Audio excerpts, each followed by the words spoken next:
Nouveau naufrage en Méditerranée, cette fois au large de l'île de Malte. Le sinistre aurait coûté la vie à des dizaines de personnes. Les sauveteurs sont toutefois parvenus à sauver près de 200 migrants. Les opérations de recherche se poursuivent.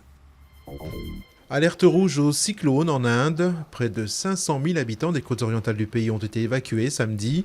Des vents jusqu'à 240 km/h sont attendus. Le cyclone devrait frapper les côtes en début de soirée et pourrait être le plus dévastateur depuis 14 ans. Jean-Marc Ayrault promet d'aider les salariés des abattoirs de porc GAD.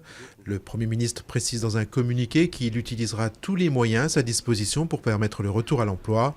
Vendredi, le tribunal de commerce de Rennes avait annoncé la fermeture de 3 sites et la suppression de près d'1 millier d'emplois. Un scrutin qui aura valeur de test national. Le second tour de la cantonale de Brignoles se déroulera dimanche. Un match entre le candidat du FN Laurent Lopez et la représentante de l'UMP Catherine Delzer. À quelques mois des municipales, le Front National est en bonne position pour reconquérir ce canton qu'il avait déjà gagné en 2011 de 5 voix.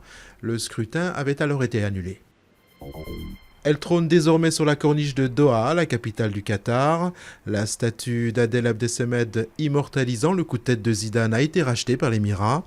L'œuvre d'art qui a déjà fait débat en France ne fait pas non plus que des heureux parmi les Qataris. La statue irait même à l'encontre de principes religieux pour certains. Il serait toutefois étonnant de voir le Qatar ranger au placard un si ardent défenseur de sa candidature à la Coupe du Monde 2022.